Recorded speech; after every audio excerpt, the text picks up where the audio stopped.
Eu vou falar sobre o Dia da Mentira. Hoje é 1º de abril e desde o início do nosso encontro eu estou perguntando para você, como é que você lida com a mentira? Você sabia que tem gente que é viciada em mentira? Pois é, a gente vai falar sobre esse assunto, a gente vai falar sobre quem é viciado em mentira e a gente vai tentar entender o que tem por trás da cabeça da pessoa que mente nas redes sociais, que cria fake news.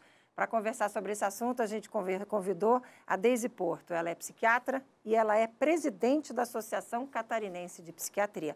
Oi, doutora Deise, muito bom dia. Muito obrigada por ter aceitado o nosso convite.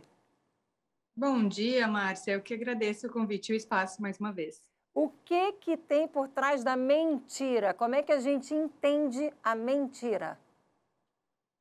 Olha, por trás da mentira tem o hábito, né? Faz parte da vida de quase todo mundo contar uma mentirinha no dia a dia. A gente não pode pensar que todo mundo pode ter algum transtorno por isso.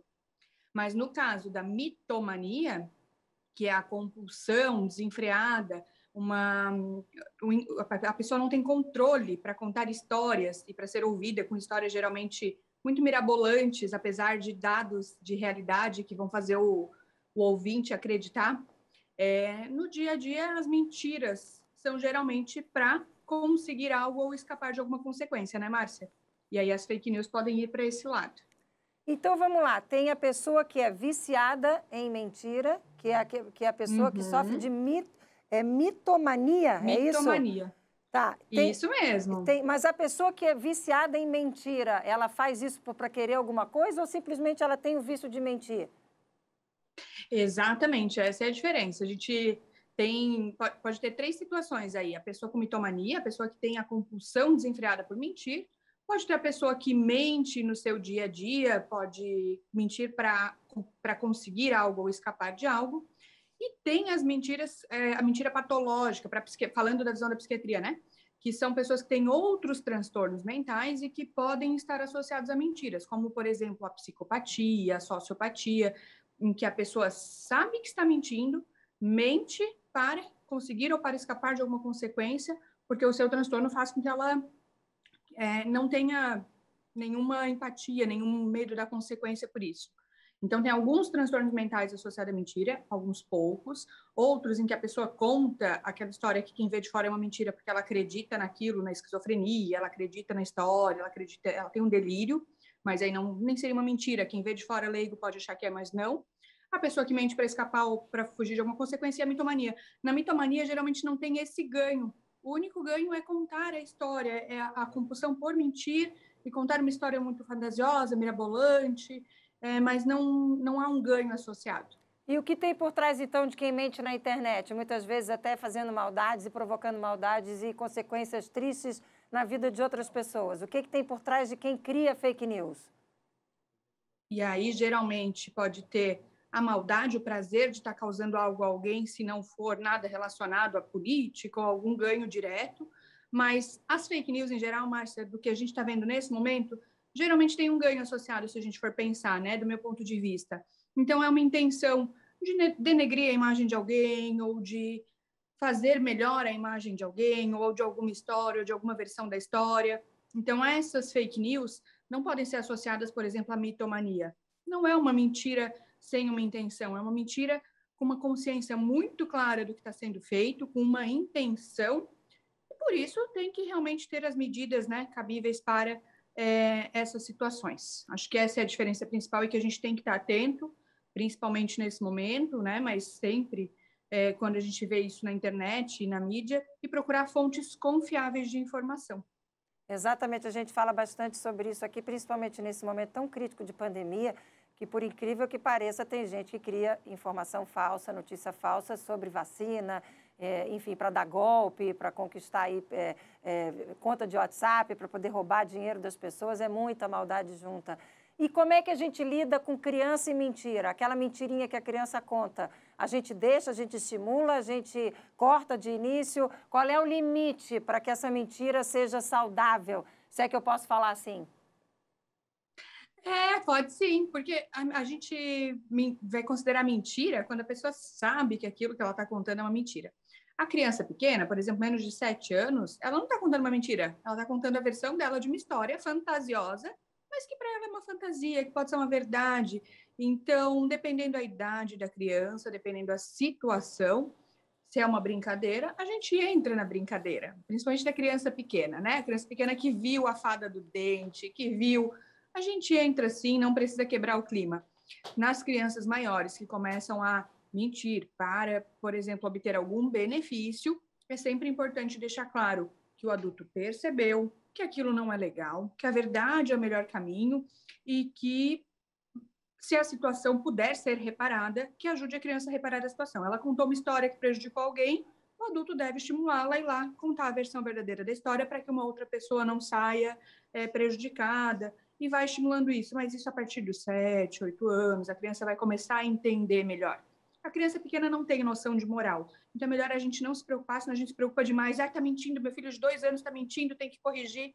E não tem, ele ainda nem sabe que é uma mentira. Então é melhor a gente conhecer um pouquinho, se informar, falar com o pediatra, com a escola, para saber qual é aquela situação dessa criança nesse período de desenvolvimento, para a gente também não ficar desesperado e pensar que a gente tem um mentirosinho em casa e é só uma criança brincando. E qual é o alerta numa relação de casal? Tem muito casal que entende mentira como traição. Mentira pode ser entendida como traição? A traição é muito mais do que a traição, um contato com uma outra pessoa, né, Márcia? Acho que aqui fala muito de confiança. Então, a mentira entre pessoas que vivem uma relação, seja um casal ou amigos, ela esbarra nessa questão da confiança. Como eu vou confiar em alguém que sempre mente para mim? Então, nada é muito rígido, assim. A pessoa mentiu uma vez, quer dizer que ela vai mentir sempre. A pessoa tem que pensar qual foi a situação, o que aconteceu. É uma pessoa que faz isso sempre? Se é uma pessoa que faz isso sempre, eu preciso estar atento. Isso vai se repetir, a gente vai fazer o que com isso? Mas em alguma situação ocasional, foi até, inclusive, para não magoar a pessoa, não contou algo, a gente tem que parar, respirar, olhar o que está acontecendo, olhar para o relacionamento e tentar resolver da melhor forma possível. Porque a pessoa pode se sentir traída, pode ser que seja uma traição, vai depender muito mais do sentimento de quem está envolvido, né? Mas o importante é a gente estar atento e saber o que está por trás daquela, se é uma única mentira, ou se é uma pessoa que tem uma compulsão por mentir, ou se é uma pessoa que tem até alguma outra dificuldade de personalidade, de caráter, e que vai mentir mesmo para se escapar das consequências, para conseguir o que quer, independente do parceiro. E aí isso é um problema, e alguém precisa procurar ou sair da relação ou tratar para dar conta disso. Era isso que eu ia perguntar agora. Tem tratamento? Mentira tem tratamento? E mitomania tem cura? No caso da mitomania, é muito difícil a pessoa procurar tratamento, porque ela não encara isso como um problema. Então, não é muito frequente, a procura de tratamento é baixa, mas se a pessoa se dá conta e ela quiser ajuda, a terapia pode, sim, ajudar ela a procurar prazer em outras coisas, a viver de outra forma sem a necessidade daquele prazer das histórias, da mentira. E nos outros transtornos que podem ter a mentira, por exemplo, para fugir de uma sensação de abandono ou para ter a atenção das pessoas, isso também vai ter tratamento, a psicoterapia, isso vai ajudar bastante. A gente não fala em cura, a gente fala em controle dessa situação, em remissão, e muitas outras palavras, porque cura não é uma coisa não é uma doença com uma causa única que eu vou tratar aquele agente e curar essa doença. Mas o importante é que tem controle.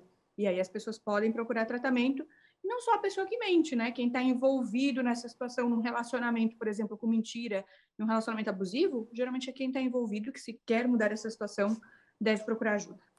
Tá aí, gente, doutora Deise Porto, psiquiatra, presidente da Associação Catarinense de Psiquiatria, trazendo essas informações super importantes para a gente aqui nesse dia 1º de abril, do famoso caiu, 1º de abril. Agora, quando o assunto é sério, principalmente com relação à informação, adorei o que ela falou, vamos ficar ligadinhos em fontes confiáveis, né, doutora Deise? Para terminar, queria uma mensagem sua aí no que diz respeito a isso. Tão importante a gente ter informações confiáveis nesse momento, né? Por gentileza, para concluir nosso bate-papo. Exatamente, gente. A gente precisa ficar atento, a internet pode trazer as informações que a gente quer ouvir, existem questões relacionadas a algoritmos, existem questões políticas, existe muita coisa. Então, vamos filtrar as informações, vamos procurar fonte segura de informação. Não vamos pirar nesse momento querendo saber de tudo que está acontecendo, porque a gente também pode ficar muito mais estressado, mais ansioso. A gente tem que filtrar a quantidade de informação que a gente consome nesse momento também, sempre de fontes seguras, de fontes confiáveis, para que a gente consiga ter o pé na realidade, tomar as atitudes necessárias, mas sem se sobrecarregar de informações que não vão ajudar em nada e vão só prejudicar a nossa vida, os nossos relacionamentos, e a gente já está num momento em que o clima está pesado. Então, a gente pode tomar esse cuidado para deixar as coisas um pouquinho menos difíceis. Muito bom. Muito obrigada, Eu que Márcia. agradeço. Que ótimo ter a senhora hoje aqui com a gente. Muito obrigada, um ótimo dia. Até uma próxima oportunidade. Obrigada, até mais. Tchau, tchau. Viu, gente? Quanta informação Tchau. importante.